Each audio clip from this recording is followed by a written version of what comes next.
오늘은 짐승의 시대와 하나님의 심판, 이런 제목으로 함께 은혜를 받고자 합니다. 성경 마지막 책이 요한계시록입니다. 요한계시록은 이 세상 마지막이 가까울수록, 말세가 가까울수록 더욱 현실적으로 우리에게 절실한 복음이 되는 복음인 것입니다. 요한계시록을 읽어보면 1장에서는 이 세상의 교회를 주관하시는 예수님의 영광스러운 모습이 나오고, 또 2장 3장에서는 이 지상에 있는 모든 교회, 7교회를 향해서 주시는 예수님의 편지가 나옵니다. 교회가 마땅히 어떻게 신앙생활을 해야 되느냐, 이기는 자가 되라고 말씀하고 계십니다. 그 이기는 자에게는 큰 상급이 약속되어 있습니다. 4장과 5장에 보면은 이제 우리 예수님의 그 영광스러운 모습이 땅에서 교회를 주관하는 모습이 아니라 하늘에서 온 세상을 총괄하시는 주권자이신 그 보호자의 영광이 4장 5장에 나타나고 있습니다. 우리 예수님께서 그 4장을 시작하면서 주시는 말씀이 있습니다.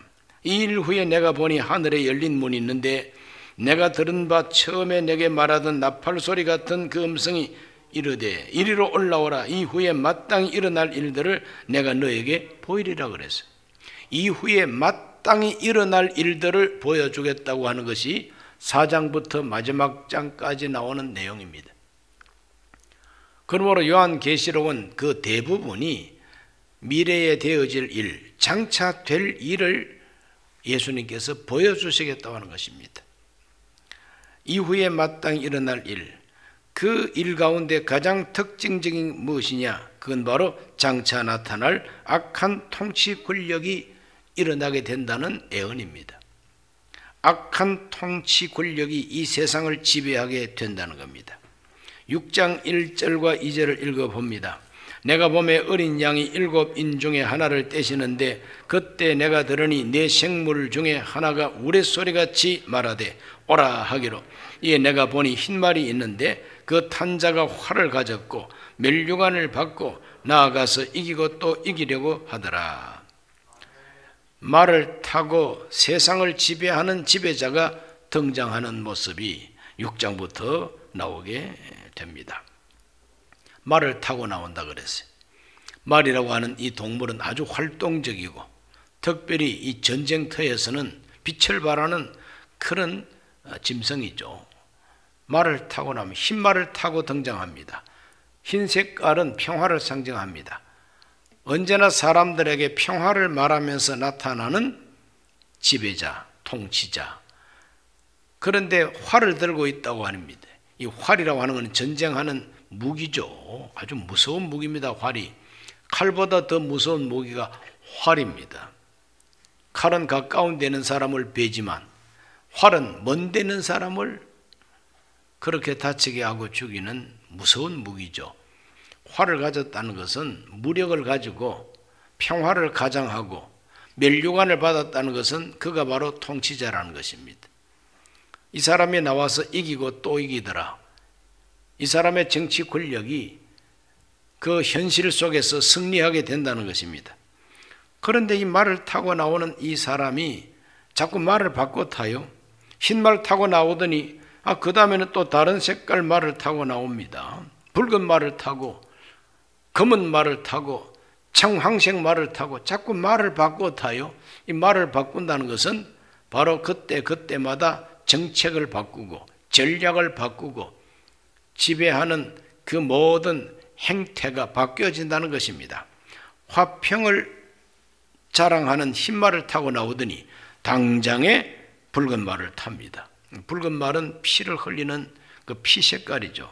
화평을 제거해버리고 서로 죽이게 하고 무서운 기근을 맞이하고, 그리고 많은 사람들이 죽음에 도달하게 되고, 또 믿음의 사람들은 박해를 당하고 순교하게 되고, 또 8장과 9장에 보면은 어떤 역사가 일어나느냐, 땅 3분의 1의 수목이 다 사라집니다. 바다 3분의 1과 생물이 죽게 됩니다. 강과 샘물에 쑥같이 쓴 것이 들어가서 사람이 마실 수 없는 지하수가 되고 샘물이 되어버립니다. 하늘의 별과 달과 해가 빛을 잃습니다. 3분의 1 빛을 잃어버리게 됩니다. 땅에서는 황충이 올라와 사람을 괴롭히게 되고 유프라테스 강 유역에 2억의 군대가 모여서 큰 전쟁을 벌이는데 그 전쟁 때문에 지구상의 인구 3분의 1이 죽는다고 이렇게 기록이 되어 있어요. 악한 통치자가 등장하고 그 통치자가 다스리는 이 세상은 이 무서운 환란 속에 빠지게 된다는 것을 성경이 가르쳐주고 있습니다. 아니 어떻게 이 세상을 좀 평화롭게 통치해 보겠다고 흰말 타고 나타나더니 결국은 온 세상이 환란 속에 빠져버리게 된다는 것을 예수님께서 장차 일어날 일로 계시해 주고 계십니다. 그렇다면 이 말 탄 자의 정체가 도대체 무엇일까? 이 말 탄 자의 정체, 계시록 13장 1절과 2절입니다. 내가 보니 바다에서 한 짐승이 나오는데 뿔이 10이요 머리가 7이라. 그 뿔에는 10 왕관이 있고 그 머리들에는 신성모독하는 이름들이 있더라. 내가 본 짐승은 표범과 비슷하고 그 발은 곰의 발 같고 그 입은 사자의 입 같은데 용이 자기의 능력과 보좌와 큰 권세를 그에게 주었더라 그랬습니다. 바다에서 나오는 짐승, 바다라고 하는 것은 바로 이 세상 역사를 바다라 그래요. 이 세계 많은 사람들 가운데 짐승이 하나 올라오는데 그 짐승이 바로 적그리스도입니다. 이 왜 적그리스도라 그러느냐? 하나님 대적하는 자니까. 신성모독하는 말을 하니까 적그리스도라는 것이죠. 이때까지 들어보지도 보지도 못한 짐승의 모양을 하고 나옵니다. 머리가 7이요 뿔이 10개예요 그리고 용이 즉 사탄이 그에게 권세를 주고 능력을 주었다 그랬습니다. 그러므로 마귀가 세우는 통치자라 이 말입니다. 이 악한 세상 통치자, 그는 바로 마귀가 세우는 통치자라 하는 것을 성경이 말하고 있습니다. 13장 5절과 6절을 읽어봅니다. 또 짐승이 과장되고 신성모독하는 입을 받고 또 42달 동안 일할 권세를 받으니라. 짐승이 입을 벌려 하나님을 향하여 비방하되 그의 이름과 그의 장막 곧 하늘에 사는 자들을 비방하더라. 하나님을 대적하고 하나님의 사람들을 비방하니 바로 적그리스도라는 거죠. 이 적그리스도의 배경은 뭐냐? 사탄, 마귀, 용, 이것이 그에게 권세와 능력을 주는 것입니다. 그런데 이 짐승만 다스리는 세상이 아니라 이 짐승과 함께 이 세계를 다스리는 또 다른 짐승이 있습니다. 이 또 다른 짐승은 무엇이냐? 13장 11절입니다. 내가 보매 또 다른 짐승이 땅에서 올라오니 어린 양같이 두 뿔이 있고 용처럼 말을 하더라. 어린 양처럼 두 뿔이 있다는 것은 예수님 흉내를 내는 존재라는 거죠.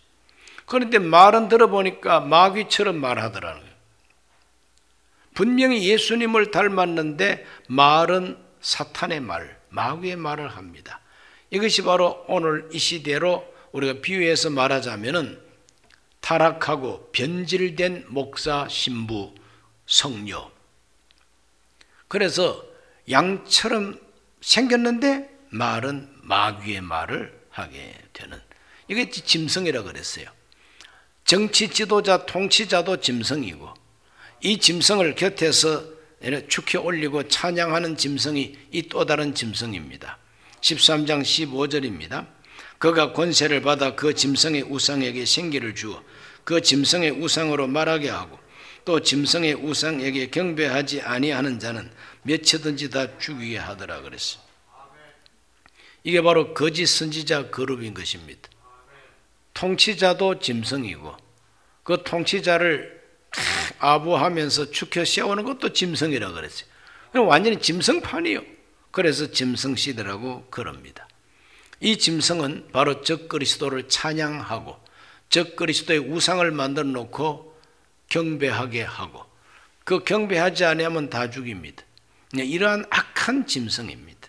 이 짐승이 하는 일이 주로 뭘 하느냐? 13장 16절과 17절에 보면은 그가 모든 자, 곧 작은 자나 큰 자나 부자나 가난한 자나 자유인이나 종들에게 그 오른손에나 이마에 표를 받게 하고 누구든지 표를 가진 자 외에는 매매를 못하게 하니 이 표는 곧 짐승의 이름이니 그 이름의 수라 바로 666이라는 것이 바로 여기에 등장합니다. 오른손에나 이마에 이 표를 받지 아니하면 매매를 못하게 한다. 경제활동이 안 된다는 겁니다. 벌써 이것을 애행 연습한다고 지금도 팬데믹 시대가 되니까 QR코드를 만들어가지고 이 QR코드로 확인이 안 되면은 빵도 하나 살 수 없는 시대가 지금 이 시대인 것입니다. 이제 이러한 방식으로 세계를 지배하고 이러한 방식으로 자기들의 말을 듣지 아니하면은 다 죽이겠다고 하는 이 악한 권력이 바로 장차 나타날 악한 통치자의 시대, 즉 짐승의 시대라 말이죠. 이런 시대가 온다는 겁니다. 하나님께서는 이러한 시대를 보고만 계시냐? 아닙니다. 하나님은 이 적그리스도가 통치하는 이 악한 짐승들이 날뛰는 이 세상에 하나님은 진노를 쏟아 부으신다. 하나님이 그냥 분노를 쏟아 부으신다. 그렇기 때문에 그 시대를 대환란 시대라 그럽니다. 구약 성경 말라기 4장 1절에는 이런 말씀이 있습니다. 만군의 야훼가 이르노라 보라 용광로 불같은 날이 이르리니 교만한 자와 악을 행하는 자는 다 지푸라기가 될 것이라. 그 이르는 날에 그들을 살라 그 뿌리와 가지를 남기지 아니할 것이로되. 그래.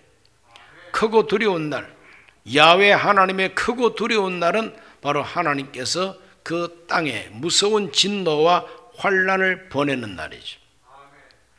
적그리스도가 즉 짐승이 통치하는 시대는 환란과 재앙밖에는 없다는 것입니다. 마태복음 24장 21절에 예수님께서도 그 환란을 이렇게 예언합니다. 이는 그때 큰 환란이 있겠음이라.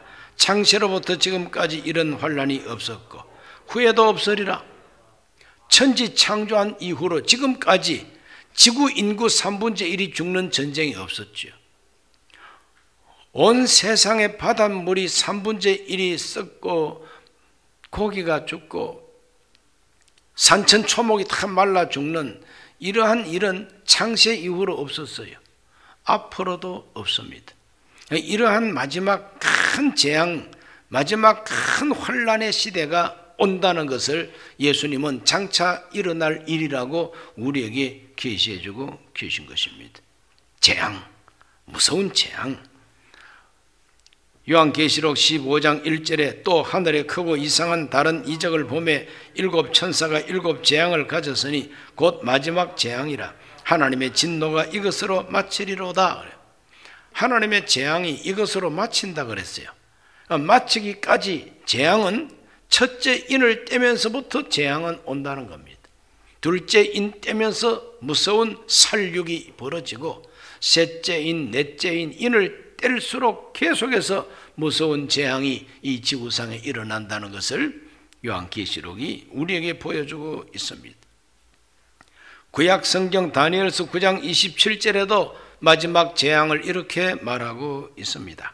그가 장차 많은 사람들과 더불어 한 일해 동안의 언약을 굳게 맺고 그가 그 일의 절반의 제사와 예물을 금지할 것이며 또 포악하여 가정한 것이 날개를 의지하여 설 것이며 또 이미 정한 종말까지 진노가 황폐하게 하는 자에게 쏟아지리라 하였느니라 하니라. 하나님의 진노가 황폐하게 하는 자에게 쏟아진다. 황폐하게 하는 자가 누굽니까? 짐승들입니다. 짐승같이 세상을 통치하는 이 악한 통치자의 시대에 하나님은 진노를 쏟아붓는다. 종말이 될 때까지 진노를 쏟아붓는다는 것이죠. 이러한 시대가 바로 곧 다가옵니다. 우리 예수님께서 장차 일어날 일이라 그랬어요. 장차 일어날 일. 그러므로 요한이 계시를 받을 그때 당시의 일이 아니라는 말입니다. 장차 일어날 일이라는 거죠. 그 장차 일어날 이 일이 바로 이 세상 마지막 때입니다. 그러므로 마지막 때가 가까이 올수록 요한계시록은 아주 실감나는 이야기요, 오늘 아침 조간신문같이 실감나는 사건들이라는 것이죠. 하나님은 이와 같이 무서운 짐승의 시대, 악한 통치자의 시대가 온다고 말씀하고, 두 번째로는 그런 악한 시대를 하나님이 보고만 계시느냐? 하나님은 진노만 쏟으시는 것이 아니라 심판하신다는 거예요. 환난만 보내는 하나님이 아니라 그들을 멸망시켜 버린다. 이것이 바로 요한계시록이 우리에게 보여주고 있는 것입니다. 요한계시록 18장 1절과 2절을 읽어봅니다. 이 일 후에 다른 천사가 하늘에서 내려오는 것을 보니 큰 권세를 가졌는데 그의 영광으로 땅이 환하여지더라.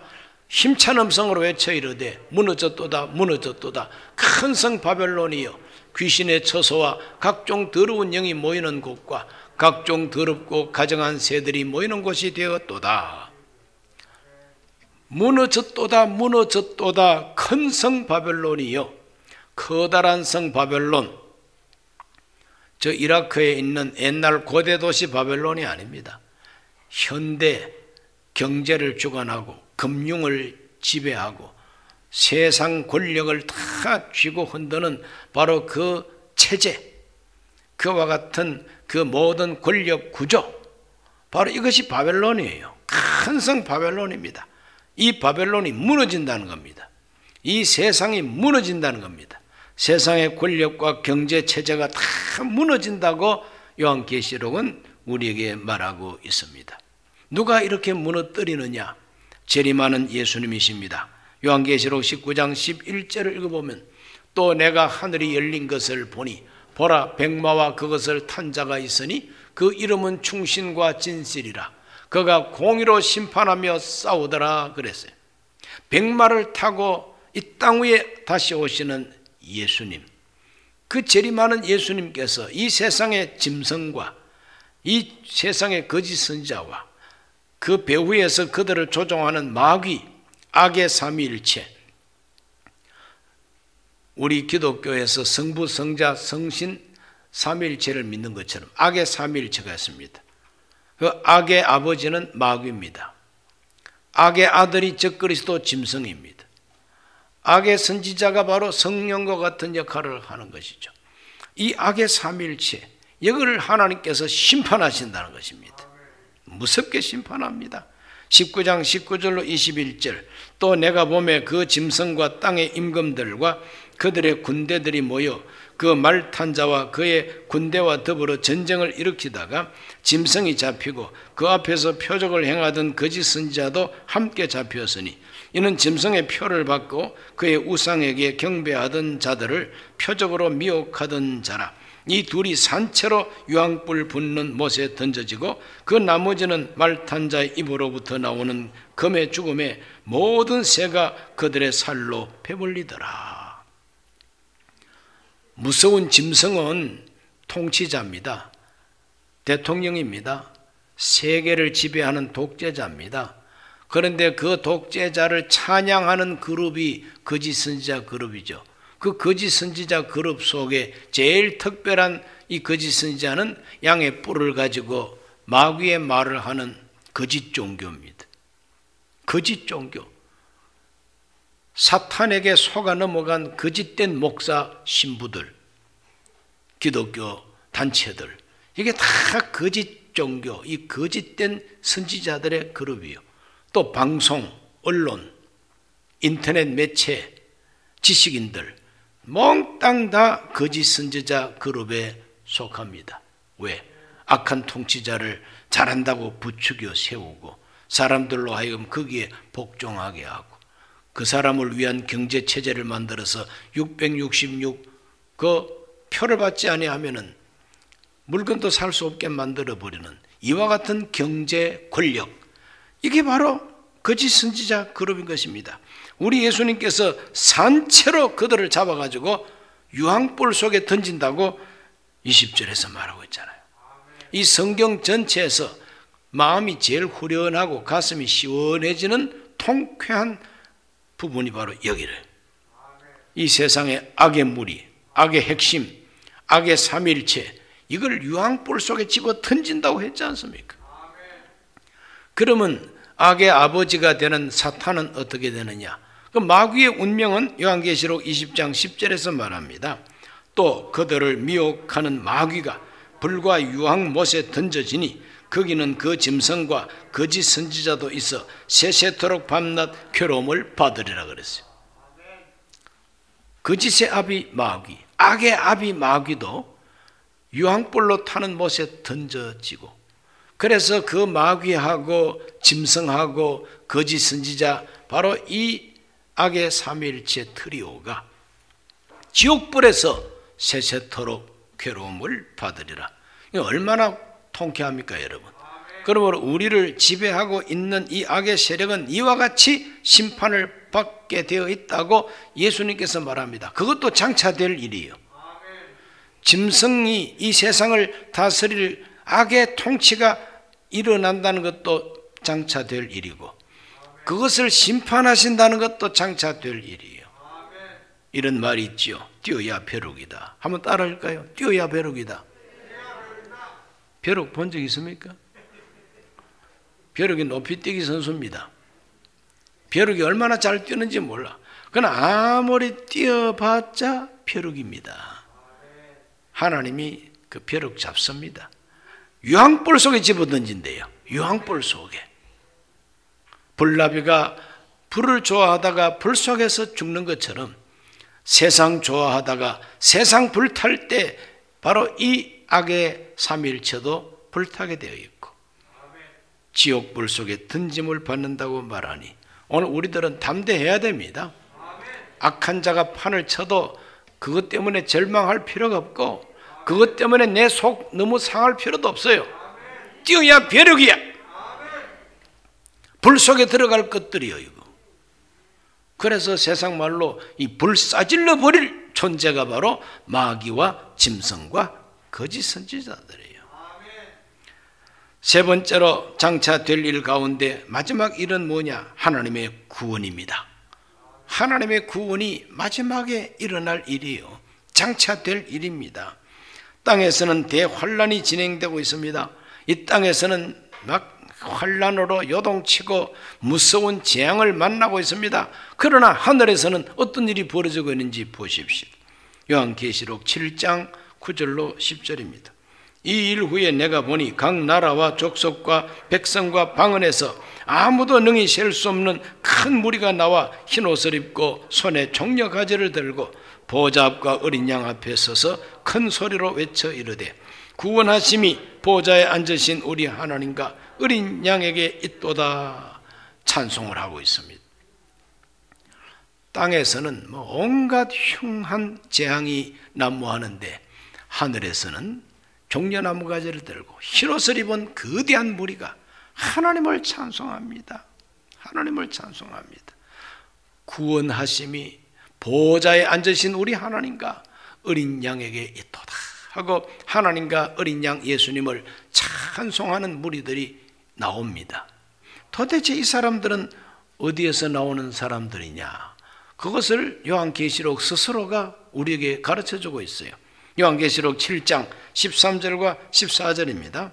장로 중 하나가 응답하여 나에게 이르되 이 흰옷 입은 자들이 누구며 또 어디서 왔느냐? 내가 말하기를 내 주여 당신이 아시나이다 하니 그가 나에게 이르되 이는 큰 환란에서 나오는 자들인데 어린 양의 피에 그 옷을 씻어 희게 하였느니라. 찬송하는 흰옷 입은 이 무수히 많은 사람들은 어디서 온 사람이냐? 환란에서 나오는 자들이라. 큰 환란에서 나오는 자들이다. 대환란을 피하고 나오는 자들이다 이 말이죠. 대환란을 피해서 나오는 자들은 누굽니까? 그게 바로 휴거될 사람들이죠. 저공중으로 하나님이 끌어올린 사람들이죠. 이 땅에 대환란이 오기 전에 데려가신 사람들이죠. 하나님이 데려가신 사람들, 하나님이 구름 속으로 끌어올린 사람들, 이 사람들이 흰옷을 입고 하나님 앞에 찬송하고 있습니다. 이 땅에는 환란이지만 하늘에서는 찬송이요. 오늘 저와 여러분은 땅에서 환란 받지 말고 하나님의 데려감을 입어서 찬송하는 이 사람들 중에 저와 여러분의 얼굴도 거기 있으시기를 예수님 이름으로 축복합니다. 영광스러운 구원이죠. 하나님은 환난에서 우리를 이렇게 구원하신다고 말씀하고 계신 것입니다. 이 사람들은 어떤 모습을 갖추고 있습니까? 요한계시록 7장 15절로 17절입니다. 그러므로 그들이 하나님의 보좌 앞에 있고 또 그 성전에서 밤낮 하나님을 섬기매 보좌에 앉으신 이가 그들 위에 장막을 치시리니 그들이 다시는 줄이지 아니하며 목마르지도 아니하고 해나 아무 뜨거운 기운에 상하지도 아니하니 이는 보좌 가운데 계신 어린 양이 그들의 목자가 되사 생명수 샘으로 인도하시고 하나님께서 그들의 눈에서 모든 눈물을 씻어주실 것임이라. 흰옷 입고 찬송하는 이 사람들은 밤낮 하나님의 거룩한 보좌 앞에서 거룩한 성전에서 하나님을 섬기는 사람들이라는 겁니다. 하나님을 섬기는 사람들, 섬긴다고 하는 이 서비스가 바로 예배인 것입니다. 그리고 하나님과 함께 하는 사람들이죠. 하나님이 친히 그들의 목자가 되어 주셔서 생명수 시냇가로 그들을 인도해 주신다 그랬어요. 목마르지 않게 해주시고 모든 눈물을 그 눈에서 씻어 주신다. 눈물을 씻어 주신다고 하는 이 표현이 얼마나 절실하고 소망찬 표현인지 모릅니다. 우리가 다 일일이 자기를 고백하지 않지만 사람마다 눈물이 고여 있습니다. 사람마다 그 사람 속에 눈물이 가득 고여 있어요. 아무리 무뚝뚝하고 감정이 없는 것 같아도 그 속에 눈물이 고여 있습니다. 살아온 일생에 대한 눈물도 있고 자기의 소원대로 안 되는 것 때문에 안타까운 눈물도 있고 비극적인 일을 만난 눈물도 있고 속상한 눈물도 있겠죠. 그러나 본질적으로 신학적으로 인생이 어디서 와서 어디로 가며 알지 못하는 이와 같은 허무와 절망의 눈물이 그 속에 담겨 있는데 우리 하나님께서 흰옷 입은 이 사람들은 어린 양 예수의 피로 모든 죄가 깨끗하게 씻어진 이 사람들은 눈물을 다 씻어주신다는 거죠. 죄만 씻어주는 예수님이 아니라 눈물까지 다 씻어주셔서 우리 속에 있는 눈물 주머니 터져서 눈물이 다 없어지고 진정한 평화와 하나님의 큰 은혜가 그 사람들에게 주어진다는 것이죠. 이러한 구원을 받게 되시기를 주의 이름으로 축원합니다. 하나님을 찬송하는 이 사람들은 장차 어디 가서 살 거냐? 어디 가서 살겠습니까? 새하늘과 새 땅에서 살죠. 요한계시록 21장 1절에 또 내가 새 하늘과 새 땅을 보니 처음 하늘과 처음 땅이 없어졌고 바다도 다시 있지 않더라 그랬어요. 처음 하늘과 처음 땅은 없어지고 새 하늘과 새 땅에서 살게 하십니다. 우리가 새 하늘 새 땅에 가서 살아야 할 집이 있어요. 내가 살 집이 있어요. 이 세상에서는 뭐 시멘트를 가지고 지은 아파트 가지고 옥신각신하고 흙을 가지고 지은 흙집에서 옥신각신하고 벽돌집에서 옥신각신하고 집도 절도 없어서 천막대기 속에서 사는 사람도 있습니다. 운막집에서 사는 사람도 있습니다. 그러나 예수 그리스도의 피로 깨끗하게 그 죄를 씻은 사람들은 저 하늘나라에서 보석으로 만든 새 예루살렘 성전에서 살게 됩니다. 할렐루야. 요한계시록 22장 1절과 2절에 또 그가 수정같이 맑은 생명수 강을 내게 보이니 하나님과 및 어린 양의 보호자로부터 나와서 길 가운데로 흐르더라. 강 좌우에 생명나무가 있어 12가지 열매를 맺되 달마다 그 열매를 맺고 그 나무 잎사귀들은 만국을 치료하기 위하여 있더라. 치료하는 생명나무 열매, 영생 얻게 하는 생명나무 열매, 영생 얻게 하는 생명수 시냇가, 그곳에서 우리가 영생하게 된다는 것입니다. 우리 하나님은 이와 같이 택한 자들을, 예수 믿는 자들을 이렇게 구원해 주신다고 약속하고 계십니다. 계시록 22장 7절에 예수님은 말합니다. 보라, 내가 속히 오리니 이 두루마리의 예언의 말씀을 지키는 자는 복이 있으리라. 저와 여러분은 복이 있는 크리스찬들 되시기를 바랍니다. 이 예언의 말씀을 지키는 자가 복이 있다 그랬어요.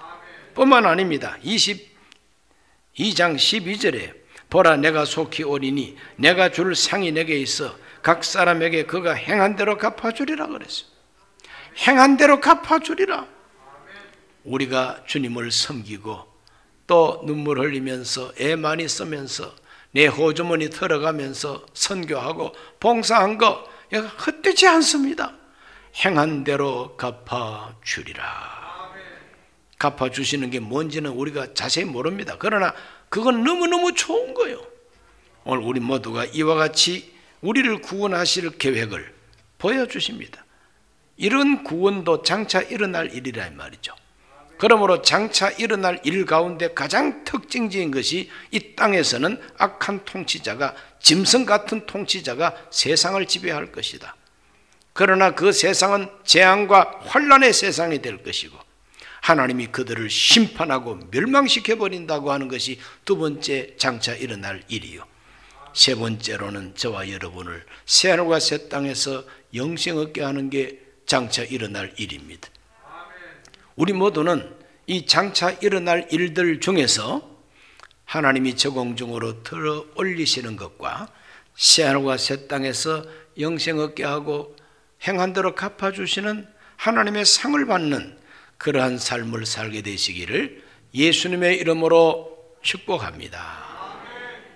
하나님 아버지, 오늘 하나님 앞에 나와 예배 드리고 계시록 있는 말씀 가지고 은혜 받게 하시니 감사합니다. 예수님께서 장차 될 일을 계시해 주셨습니다. 오늘 이 세상은 악한 짐승의 세상이 된다고 말씀하셨습니다. 그 짐승과 함께 사는 세상은 대환란이라고 하셨습니다. 하나님은 그들을 심판하고 멸망시킨다고 했습니다. 믿는 자들은 새하늘과 새 땅에서 영생 얻게 한다 하셨습니다.